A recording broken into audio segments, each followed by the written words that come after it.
طول 6 ماه میشود که در قسم حربی 35 سکندری قشون‌های داخلی وزارت کارهای داخلی جمهوری تاجیکستان ادای خدمت کرده ایستادم.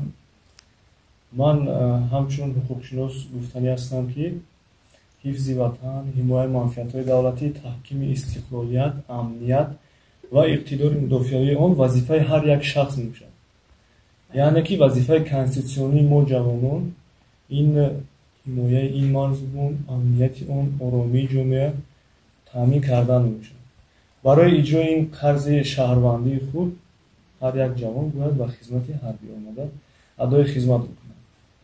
خدمت به وطن چطوری که سابقه‌داران در اینجا قید کردن، هم یاران‌های من قید کردن، تمام شرایط‌های لازمه برای ادای خدمت عین حال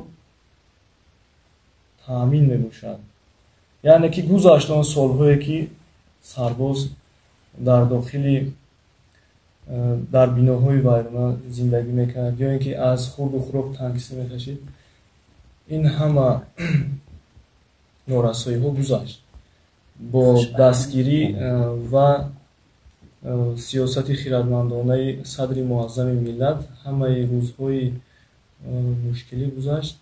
از همسالان خود دعوت به عمل آوردنی هستم که آمده به صف قوه‌های مسلح داخل شده ادای خدمت را سربلندانه به جا آورند و در جامعه هر نفری که خدمت کرده است یک احساس دارد که چطوری که با زبان خلقی بگوییم اگر زبان دراز است، یعنی که در همه جا سری بلند دارد و میتواند آزادانه بیاید که من در وطنم برای حمایت وطنم طول 1 سال است یا که 2 سال است خدمت کردم